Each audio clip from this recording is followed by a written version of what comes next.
नमस्कार जय हिंद साथियों, एक बार फिर से आप सबका बहुत बहुत स्वागत है। संविधान का भाग 3 अनुच्छेद 12 से 35 तक पूरे संविधान का सबसे महत्वपूर्ण टॉपिक यही है, मौलिक अधिकार। मौलिक अधिकार के अनुच्छेद 32 को बाबा साहब अम्बेडकर ने संविधान की आत्मा कहा है, जबकि बाकी सब लोग प्रस्तावना को संविधान की आत्मा कहते हैं।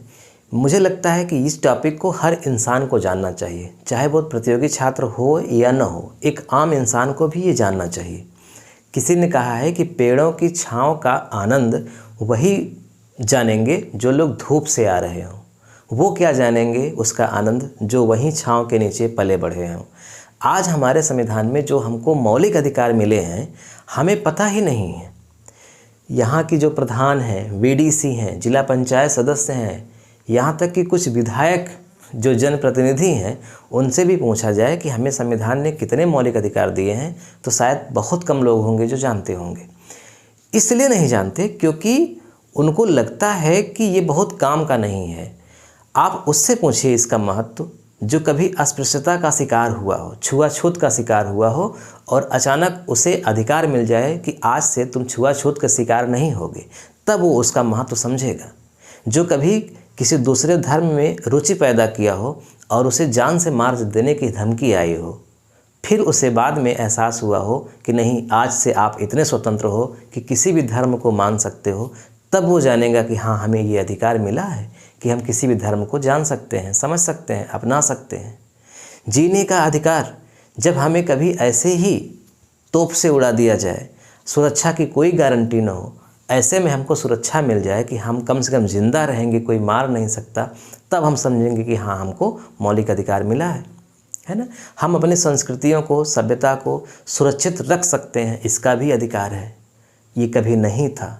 तो आज हम इसलिए नहीं समझ पाते क्योंकि हमको जो अधिकार मिला है, हम उसी समय में पले बढ़े, पैदा हुए और रोका नहीं जा रहा है, इसलिए हमको नहीं पता है। लेकिन पता होना चाहिए क्योंकि हमारे पूर्वज हमसे एक पीढ़ी पहले ही इसके बहुत बड़े शिकार हुए हैं। ठीक है, ये जो सेगमेंट है बहुत महत्वपूर्ण है। मैं इसे कई पार्ट में बनाऊंगा क्योंकि मैं चाहता हूं कि इस टॉपिक को आपको विस्तार से समझा सकूं, बिना स्किप किए। पूरी बात को आप सुनिएगा, ध्यान से समझिएगा। वीडियो ज़रूर बड़ा होगा, लेकिन आप धैर्यपूर्वक इसको देखिएगा, समझिएगा।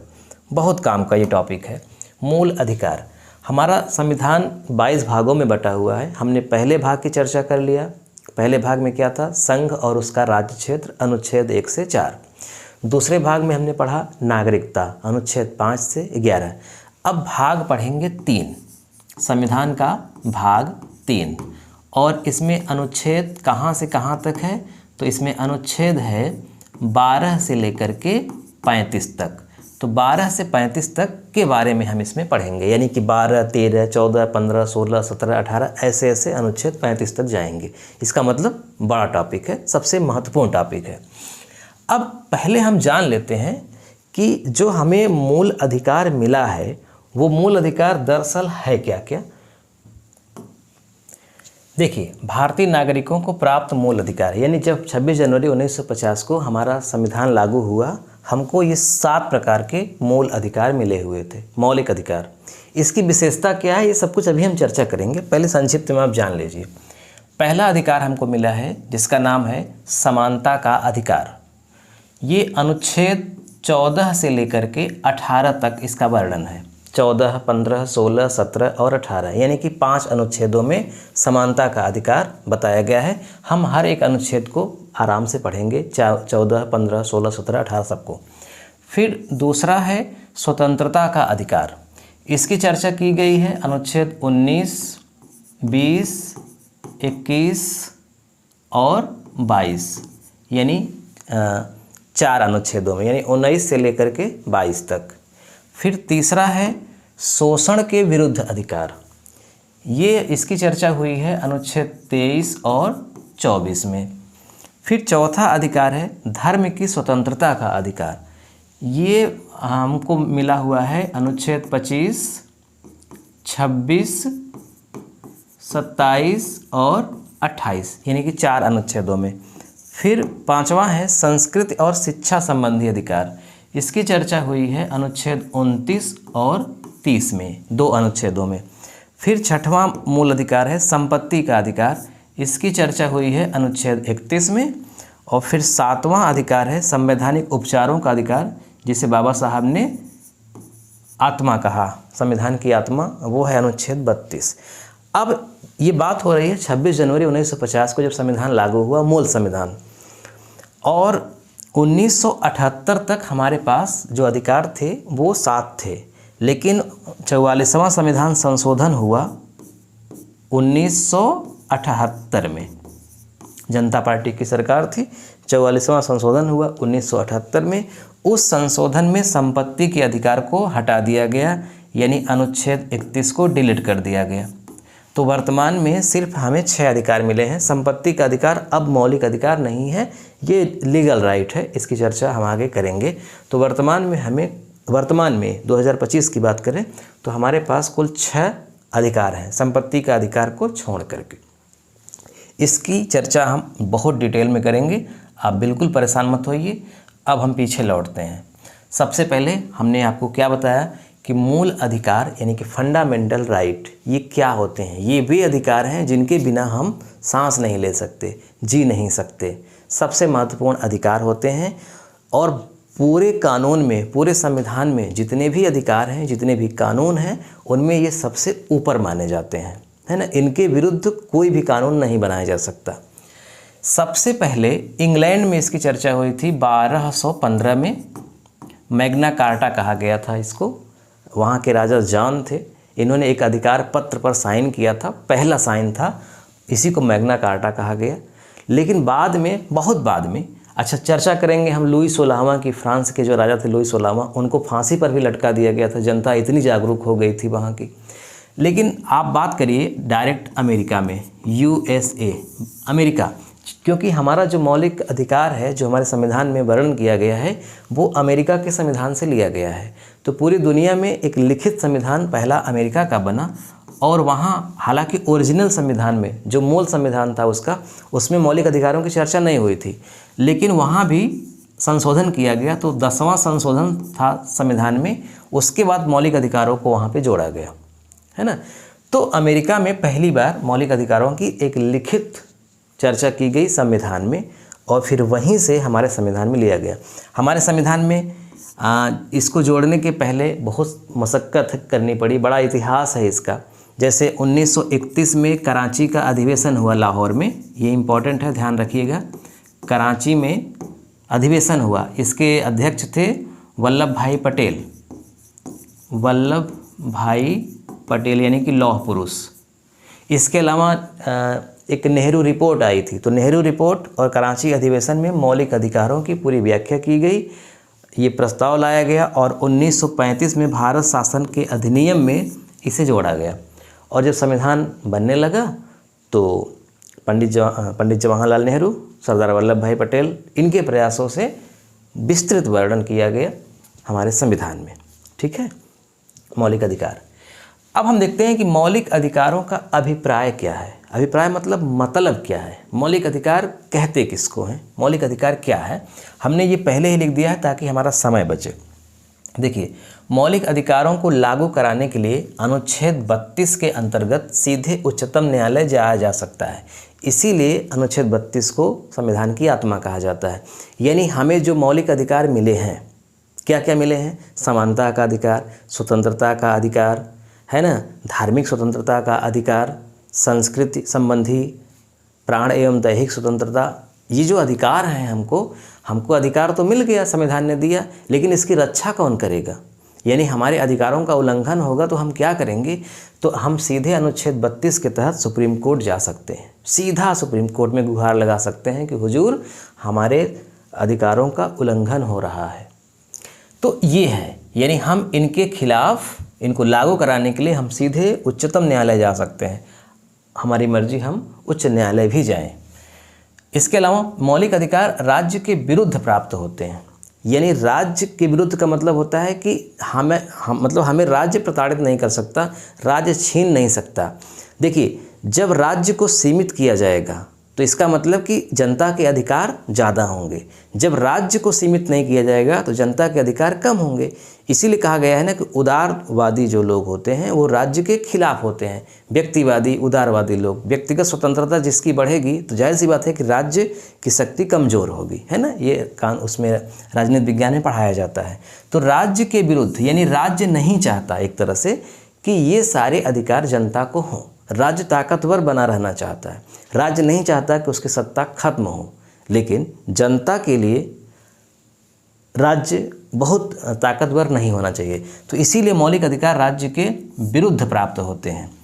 इसके अलावा मौलिक अधिकार संविधान के अन्य भागों में दिए गए अधिकारों से ज़्यादा महत्वपूर्ण है, ये है इसका अभिप्राय। इसके अलावा हम देखते हैं मौलिक अधिकारों की प्रकृति क्या है, स्वरूप क्या है, कैसे हैं ये। तो सकारात्मक तथा नकारात्मक दोनों प्रकार के हैं, यानी कुछ मौलिक अधिकार सकारात्मक हैं, कुछ मौलिक अधिकार नकारात्मक। यहाँ नकारात्मक का मतलब वो नकारात्मक नहीं जिससे नुकसान होता है, यहाँ शब्दों को नकारात्मक कहा जाता है। जैसे आपको कहा जाए कि मैं एक शब्द लिखता हूँ यहाँ पे, ऐसे सुन लीजिए आप। जैसे कहा जाए कि आपको सच बोलना है, ये क्या है, सकारात्मक वाक्य, सच बोलना है। फिर दूसरा वाक्य क्या है, आपको झूठ नहीं बोलना है। दोनों का भाव एक ही है, लेकिन पहला वाला क्या है, सकारात्मक वाक्य है क्योंकि उसमें निगेटिव शब्द नहीं आया है। दूसरे वाले में निगेटिव शब्द आ गया नहीं, तो ये नकारात्मक है, भाव एक ही है। तो वही कह रहा है कि यहाँ पे कुछ ऐसे लिखे हैं जो सकारात्मक हैं, यानी नहीं शब्द नहीं आया है, यानी कहीं लिखा रहेगा कि राज्य फला चीज़ को लागू करेगा, कहीं लिखा रहेगा राज्य फला चीज़ को रोकेगा, है ना, यही चीज़। तो कुछ सकारात्मक है, कुछ नकारात्मक है। मौलिक अधिकारों को सीमित भी किया जा सकता है ना। कभी कभी जैसे राष्ट्रीय आपात लागू हो गई तो ऐसा नहीं है कि हर व्यक्ति फिर स्वतंत्र ही रहे, जो मर्जी हो वो बोले, जहाँ मर्जी हो वहाँ चला जाए, तो उस व्यक्ति का स्वयं ही नुकसान हो जाएगा। अगर कहीं युद्ध छिड़ा हुआ है और वो कह रहा है कि हमको ऐसा अधिकार मिला है कि हम कहीं भी घूम सकते हैं, कहीं भी जा सकते हैं, अब जहाँ युद्ध हो रहा है वहीं पहुँच जाएगा तो उसका नुकसान हो जाएगा, तो वहाँ जाने से उसको रोका जा सकता है। तो यही कह रहे हैं कि मौलिक अधिकारों को सीमित भी किया जा सकता है। फिर अनुच्छेद 24 और 17 इसके अपवाद हैं, इन्हें सीमित नहीं किया जाएगा। अनुच्छेद 14 में हम पढ़ेंगे आगे कि 14 वर्ष के कम उम्र के बच्चों को कारखानों में नहीं लगाया जाएगा, तो अब इसको नहीं सीमित किया जाएगा। मतलब ऐसा नहीं कि अब 13 साल के बच्चे को कारखाने में लगा दिया जाएगा, ऐसा कभी नहीं होगा। अनुच्छेद 17 का मतलब है अस्पृश्यता का अंत हो। इसका मतलब छुआछूत के शिकार कोई नहीं होगा, किसी को भी अस्पृश्य नहीं कहा जाएगा। अब इसे नहीं सीमित किया जाएगा कि चलिए हम 2 दिन के लिए छोड़ देते हैं, 2 दिन के लिए आप जिसको मर्जी उसको गाली दे लो, जिसकी मर्जी उसको बेइज्जत कर लो, ये ऐसा नहीं होगा। तो ये अपवाद है 24 और 17, बाकी सबको थोड़ा थोड़ा सीमित किया जा सकता है। फिर मूल अधिकार स्वयं सक्रिय जबकि कुछ निष्क्रिय भी हैं। स्वयं सक्रिय का मतलब होता है कि राज्य कुछ भी न करे फिर भी वो सक्रिय रहेंगे, जैसे समानता का अधिकार, जैसे स्वतंत्रता का अधिकार सक्रिय है, और कुछ हैं जो राज्य करेंगे तभी होगा। हम आगे बढ़ेंगे, चर्चा करेंगे उसकी। देखिए इन अधिकारों के बारे में आप जान लीजिए कि सबसे खास बात यही है कि जब तक आप पूरा नहीं पढ़ लेंगे तब तक आपको समझ में नहीं आएगा। अभी आपको बहुत कुछ पढ़ना है, अभी आपने यहाँ पे जो पढ़ा है बहुत सारी बातें समझ में नहीं आई होंगी, लेकिन जब आप पूरा कंप्लीट कर लेंगे ना तब इसकी मीनिंग आपको अच्छे से समझ में आ जाएगी। अभी आप बिल्कुल टेंशन मत लीजिए। हमने यहाँ चर्चा कर ही लिया कि भारतीय नागरिकों को कितने मूल अधिकार प्राप्त हैं वर्तमान में, 6। इनकी लिस्टिंग है, आप लिख सकते हैं। अब हम बात करते हैं राज्य की परिभाषा, यानी जो हमारा मौलिक अधिकार है उसकी शुरुआत कहाँ से होती है, अनुच्छेद 12 से, आर्टिकल 12, अनुच्छेद 12 से कहाँ तक है, 35 तक है। 36 से फिर चौथा भाग शुरू हो जाता है, 36 से 51 तक। तो अनुच्छेद 12 में राज्य की परिभाषा दी गई है। राज्य का मतलब क्या, राज्य का मतलब यहाँ पे उत्तर प्रदेश, मध्य प्रदेश, बिहार नहीं, राज्य का मतलब यहाँ पर देश है, राष्ट्र है, भारत है, यहाँ पर राज्य का मतलब ये है। तो राज्य की परिभाषा दी गई है, बताया गया है कि राज्य किसे कहते हैं, किसे हम राज्य कहेंगे। जब हम लोग पढ़ रहे थे राजनीति विज्ञान के तहत कि राज्य की उत्पत्ति कैसी हुई, तो हमने पढ़ा था ना, दैवीय सिद्धांत, शक्ति का सिद्धांत, समझौता सिद्धांत, विकास का सिद्धांत, रक्त सिद्धांत हमने पढ़ा था, मार्क्सवादी सिद्धांत। फिर हमने पढ़ा था कि राज्य में क्या क्या चीज़ें हैं, किनसे मिलाकर राज्य बनता है। तो हमने पढ़ा था कि राज्य में 4 चीज़ें हैं, आपको याद होगा क्या है? जनसंख्या है। राज्य किसे कहेंगे? जब वहाँ कुछ जनसंख्या होगी और वहाँ पे क्या होगी? एक सरकार होगी, और वहाँ क्या होगा? एक भूमि होगी, जमीन होगी, और क्या होगा? संप्रभुता होगी। संप्रभुता, ये 4 चीज़ें मिलकर राज्य का निर्माण करती हैं। यानी एक भूखंड है, जैसे मान लीजिए अपना देश भारत है, तो भारत एक भूखंड है ना। फिर उस भारत में एक सरकार है, यानी कि शासन चला रही है। किस पर शासन चला रही है? जनता पर, यानी कि भारत की जनता है। और ये सरकार एक संप्रभु है, यानी स्वयं निर्णय ले सकती है अपने आंतरिक मामलों में भी और बाह्य मामलों में भी। तो ये जो राज्य हैं, जिसके ये 4 अंग हैं, जिनसे मिलकर के ये राज्य बना है, इसकी परिभाषा हमारे संविधान में क्या दी गई है, इसकी बात हो रही है।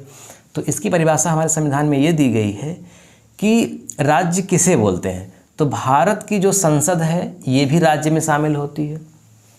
संघीय कार्यपालिका ये भी शामिल होती है। अब संसद का मतलब उसमें राज्यसभा है, लोकसभा है, राष्ट्रपति है, ये मिलकर के राज्य बनाते हैं। संघीय कार्यपालिका है, कार्यपालिका का मतलब मंत्रिमंडल है, मंत्रिपरिषद है, राष्ट्रपति हैं, प्रशासनिक लोग हैं, डीएम है, एसडीएम है, ये सब मिलकर के क्या बनाते हैं? राज्य। यानी ये सब राज्य में आते हैं। अब राज्य एक अमूर्त इकाई है, पहले इसको समझ लीजिए, बताते हैं आपको।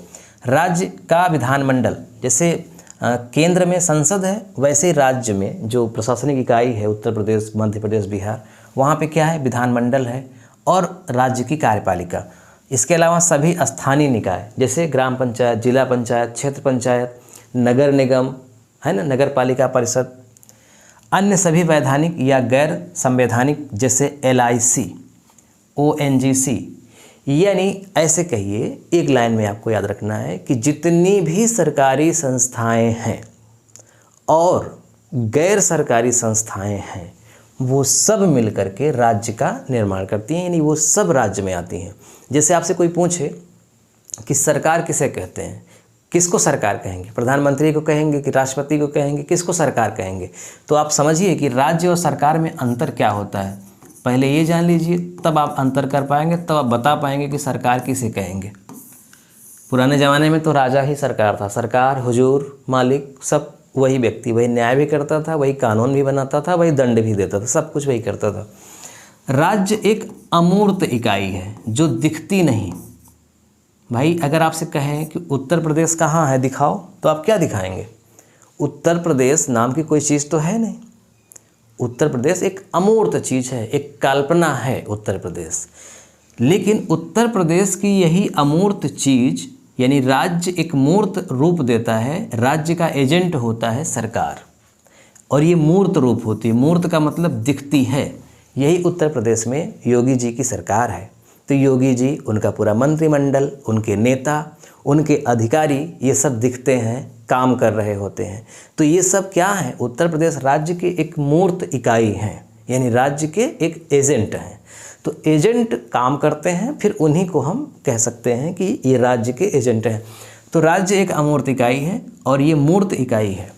तो सरकार में कौन शामिल होगा? सरकार में ये जितना आप देख रहे हैं, भारत की संसद, संघीय कार्यपालिका, राज्य का विधानमंडल, राज्य की कार्यपालिका, सभी स्थानीय निकाय, ये सब सरकार हैं, यानी राज्य ही सरकार है। क्योंकि राज्य एक अमूर्त इकाई है और सरकार एक मूर्त इकाई है। ठीक है, चलिए, ये तो हो गई अनुच्छेद 12 की राज्य की परिभाषा, यानी राज्य में कौन कौन शामिल है। फिर आता है मूल अधिकारों से असंगत विधियां, यानी अनुच्छेद 13। 12 के बाद अनुच्छेद 13 आता है। अनुच्छेद 13 में यही लाइन लिखी है, मूल अधिकारों से असंगत विधियां। यानी पहले हम इसको पढ़ लें, फिर समझते हैं। ये बहुत कठिन टॉपिक है, इस पर तो 4-6 घंटे का भी लेक्चर लिया जा सकता है, लेकिन मैं आपको काम की चीज़ संक्षिप्त में बता देता हूँ। इसमें 2 बातें हैं। कोई भी कानून मूल अधिकारों का उल्लंघन नहीं करेगा, ऐसा संविधान के अनुच्छेद 13 में लिखा है। इसके अलावा संविधान संशोधन द्वारा बदलाव किया जा सकता है, लेकिन मूल ढांचा में नहीं। मतलब अनुच्छेद 13 ये कहता है कि भारत में कोई भी ऐसा कानून नहीं बनेगा जो मूल अधिकारों का उल्लंघन करे। अगर वह कानून मूल अधिकारों का उल्लंघन करता है तो वह कानून उस सीमा तक खारिज हो जाएगा जितनी सीमा तक वह मूल अधिकारों का उल्लंघन करता है। मतलब मूल अधिकार में जो बातें लिखी गई हैं, जो अधिकार दिया गया है, वो अधिकार बना रहना चाहिए। संसद कोई कानून बना करके उन मूल अधिकारों को किसी से नहीं छीन सकती। अगर वो कानून बना देती है तो वो कानून शून्य हो जाएगा। लेकिन वो कानून अगर मूल अधिकारों के साथ साथ चल रहा है, मूल अधिकारों को कम नहीं कर रहा है, तो वो कानून रहेगा, उसे कोई हटा नहीं सकता। ये पहली बात है। ये नहीं कह सकते हैं कि जो कानून बनेगा, कानून कौन बनाता है? संसद बनाएगी, या राष्ट्रपति अध्यादेश जारी करेगा, या सुप्रीम कोर्ट कोई डिसीजन देगी, टिप्पणी करेगी, वो भी एक कानून ही होता है।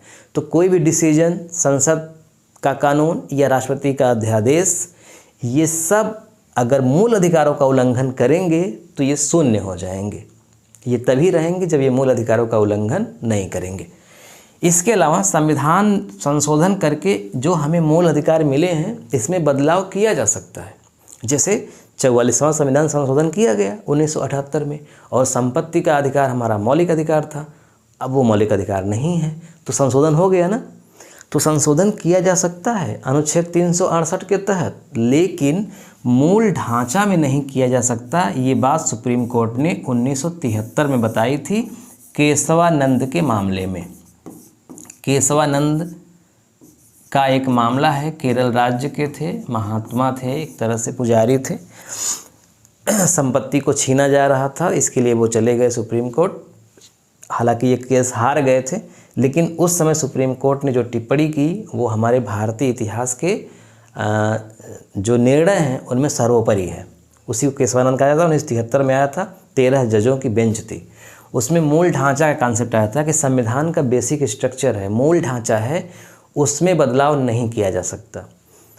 मूल ढांचा का मतलब जिस पे संविधान टिका हुआ है, लोकतंत्र, धर्मनिरपेक्षता, समाजवाद, अखंडता, है ना, उपाधियों का अंत, अस्पृश्यता का अंत, ये सब मूल ढांचा है, इनमें बदलाव नहीं हो सकता। तो सामान्य चीज़ों में बदलाव हो सकता है, मूल ढांचा में बदलाव नहीं हो सकता। यही अनुच्छेद 13 में कहा गया है। अब अनुच्छेद 14 से बात शुरू हो जाती है हमारे मूल अधिकारों की। तो अनुच्छेद 14 में क्या लिखा है? समानता का अधिकार। अब समानता का अधिकार 14 से लेकर के कहाँ तक है? 18 तक है। तो यहाँ पे जो 14 है वो है विधि के समक्ष समानता और विधियों का समान संरक्षण, ये अनुच्छेद 14 में लिखा है। अनुच्छेद 15 में लिखा है धर्म के आधार पर विभेद का प्रतिषेध। अनुच्छेद 16 में लिखा है अवसर की समानता। अनुच्छेद 17 में लिखा है अस्पृश्यता का अंत, और अनुच्छेद 18 में लिखा है उपाधियों का अंत। तो समानता का अधिकार हमें 5 अधिकार देता है, और ये पांचों अधिकार क्रम से लिखे गए हैं, अनुच्छेद 14, 15, 16, 17 और 18।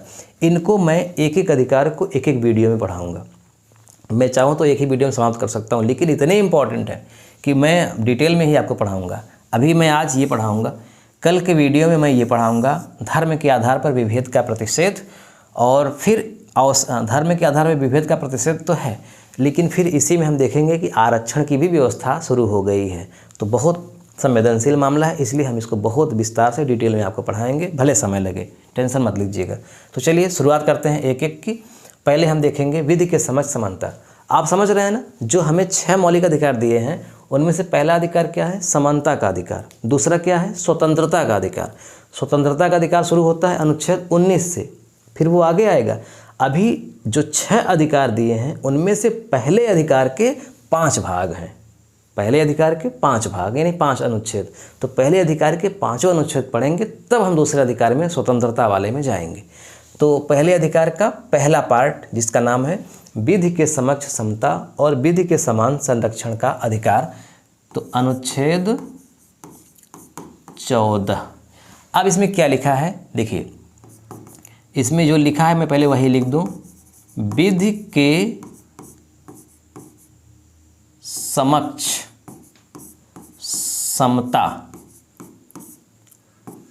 और फिर आगे लिखा है विधि के समान संरक्षण, दो शब्द इस्तेमाल हुए हैं। इंग्लिश में मैं बोल देता हूँ इसको। विधि के समक्ष समता का मतलब होता है equal before law, equality before law, ऐसे कहिए इक्वलिटी बिफोर लॉ, विधि के समक्ष समानता, तथा विधि के समान संरक्षण इक्वलिटी प्रोटेक्शन ऑफ लॉ। ये अलग अलग चीज़ें हैं। विधि के समक्ष समानता या समता ये इंग्लैंड के संविधान से लिया गया है, और विधि के समान संरक्षण ये अमेरिका के संविधान से लिया गया है। यानी अनुच्छेद 14 में जो एक ही वाक्य में दो तरह की बातें हैं वो दो देशों के संविधान से ली गई हैं। विधि के समक्ष समता इंग्लैंड, विधि के समान संरक्षण अमेरिका। मतलब इसका क्या है, तो मैं एक लाइन खींच के आपको समझाता हूँ। अनुच्छेद 14 का ये पहला वाला, इसका क्या नाम है,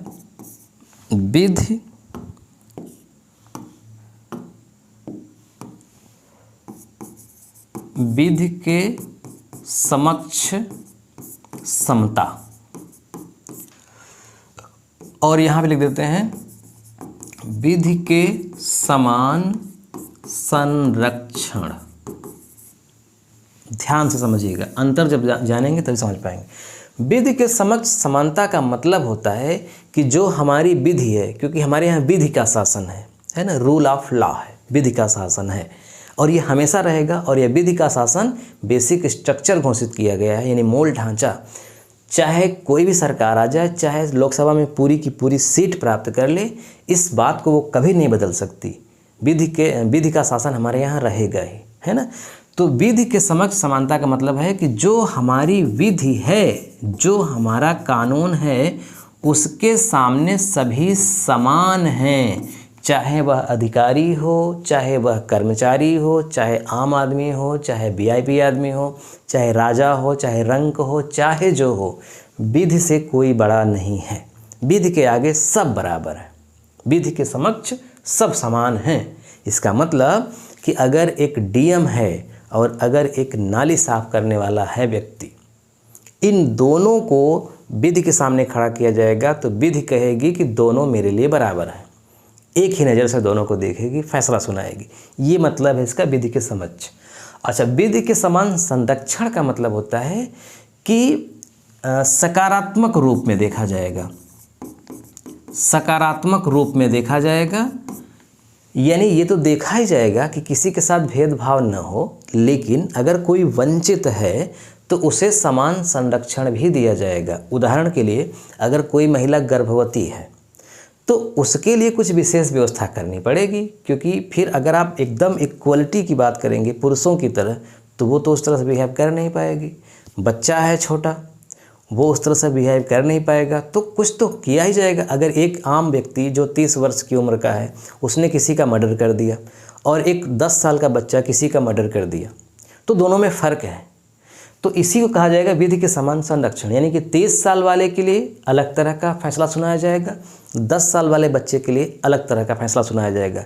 और इसी तरह से अगर कोई मनोरोगी है, पागल है, वो किसी का मर्डर करता है, तो उसके लिए अलग तरह का मामला है ना। तो कहने का मतलब भौगोलिक परिस्थिति को भी देखा जाएगा, आर्थिक स्थिति को देखा जाएगा, जेंडर को भी देखा जा सकता है, बीमारी को भी देखा जा सकता है। ये देखना ही विधि के समान संरक्षण है, यानी कि हम परिस्थितियों के हिसाब से निर्णय करेंगे। लेकिन मूल बात यह है कि किसी के साथ भेदभाव नहीं होना चाहिए।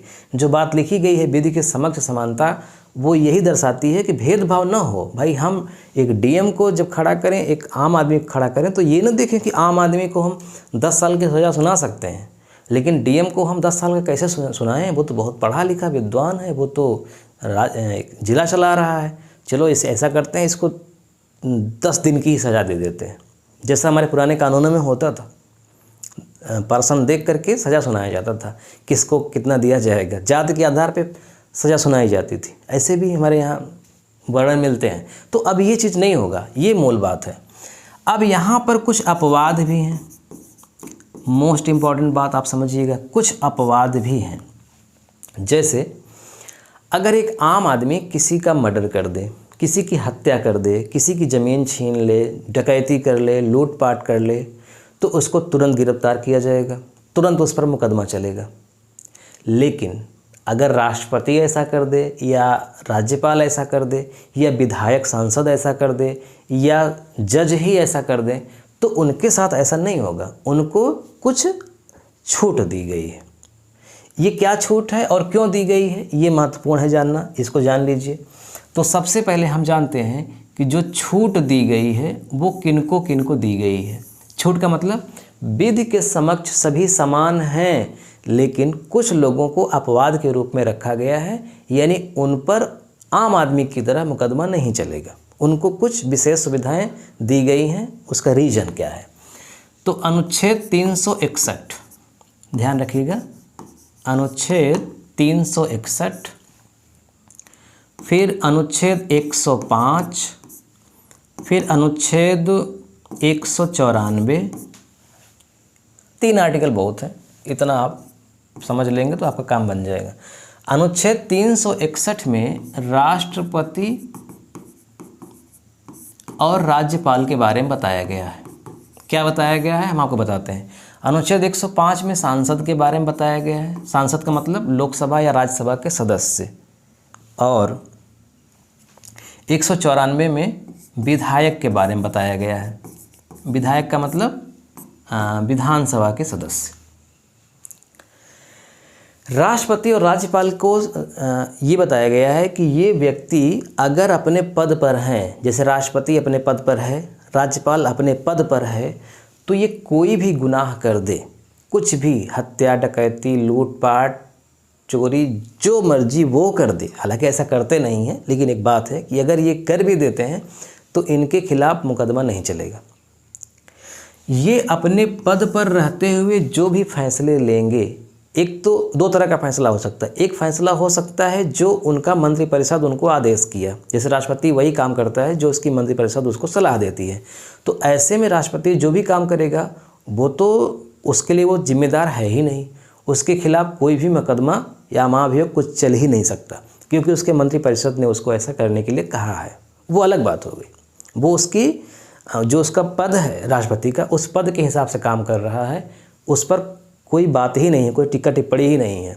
बात है कि अगर वो राष्ट्रपति व्यक्तिगत कोई अपराध कर दे, पद पर बना हुआ है, किसी की ज़मीन छीन लिया या किसी की हत्या कर दिया, किसी के ऊपर गाड़ी चला दिया, तो जुर्म तो है ही। ऐसे में भी उस पर मुकदमा नहीं चलेगा, यानी उसको गिरफ्तार नहीं किया जाएगा, उसको न्यायालय में पेश नहीं किया जाएगा, उसके खिलाफ नोटिस नहीं जाएगा। जब तक वो पद पर रहेगा, पद से हट जाएगा तो उसके खिलाफ नोटिस भी जाएगा, उसके खिलाफ उसको साक्ष्य के लिए बुलाया भी जा सकता है, उसको गिरफ्तार भी किया जा सकता है, उसको फांसी भी दी जा सकती है, लेकिन पद पर रहते हुए नहीं। ऐसा इसलिए किया गया है क्योंकि ये पद बहुत महत्वपूर्ण है। अगर इनको भी आम आदमी की तरह रख दिया जाएगा तो इनको हमेशा झूठे मुकदमे में फंसा करके उलझाया रहा जाएगा, फिर ये जो काम के लिए रखे गए हैं, इनका जो पद है वो काम कर नहीं पाएंगे देश के लिए, है ना। हो सकता है कि झूठा ही कोई मुकदमा कर दे या छोटी छोटी बातों में इन्वॉल्व रहेंगे। इसलिए इस पद की मर्यादा को ध्यान में रखते हुए इनको विशेष छूट दी गई है। अब यहाँ पे समझिए कि 2 मामले हैं। एक तो है दीवानी मामला, दीवानी, और एक है फौजदारी यानी कि क्रिमिनल। अगर राष्ट्रपति और राज्यपाल दीवानी मामले में इन्वॉल्व हैं, यानी कि उनका किसी के साथ पैसे का लेन देन है, ज़मीन का लेन देन है, कोई एग्रीमेंट है, उस पर अगर विवाद हो जाता है तो इनको वो व्यक्ति एक नोटिस भेजेगा कि सर मैं आपके खिलाफ़ मुकदमा करने जा रहा हूँ। जैसे मान लीजिए कि राष्ट्रपति ने किसी एक आम आदमी से ज़मीन का लेन देन करने के लिए बात किया और उसमें कोई गड़बड़ी हो गई। उस व्यक्ति को लग रहा है कि राष्ट्रपति ने हमारे साथ फ्रॉड किया है, तो वो राष्ट्रपति सीधे न्यायालय नहीं जा सकता। न्यायालय जाएगा तो न्यायालय उसको याचिका को स्वीकार ही नहीं करेगा। क्या प्रक्रिया है कि वो व्यक्ति राष्ट्रपति को नोटिस दे या राज्यपाल को नोटिस दे कि सर हम आपके खिलाफ़ मुकदमा करने जा रहे हैं, और 2 महीने का फिर उसमें समय मिलता है। 2 महीने तक वो मुकदमा नहीं कर सकता। 2 महीने बाद ही वो जा कर के नोटिस देने के 2 महीने बाद ही वो मुकदमा दायर कर सकता है। ये 2 महीना इसलिए दिया गया है क्योंकि 2 महीने में वो सेटल करना चाहते हैं, माफ़ी मांगना चाहते हैं, या जो उन्होंने गलत किया है उसकी भरपाई करना चाहते हैं तो कर सकते हैं। अगर नहीं कर रहे हैं तो वो न्यायालय में जा सकता है, फिर न्यायालय उनकी याचिका को स्वीकार करेगा और फिर उन पर मुकदमा चलेगा। तो 60 दिन की छूट दी गई है दीवानी न्यायालय में, लेकिन फौजदारी में पूरी छूट दी गई है।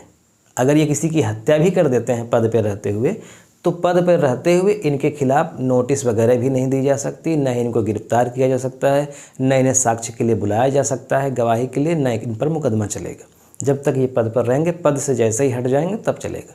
इसीलिए आप देखे होंगे कभी कभी ना कहा जाता है कि आप में नैतिक जिम्मेदारी है ना, तो आप त्यागपत्र दे दीजिए। तो त्यागपत्र देंगे तब मुकदमा चलेगा। इतनी बात मुझे लगता है कि डिटेल में बताया, आपको समझ में आ गया होगा।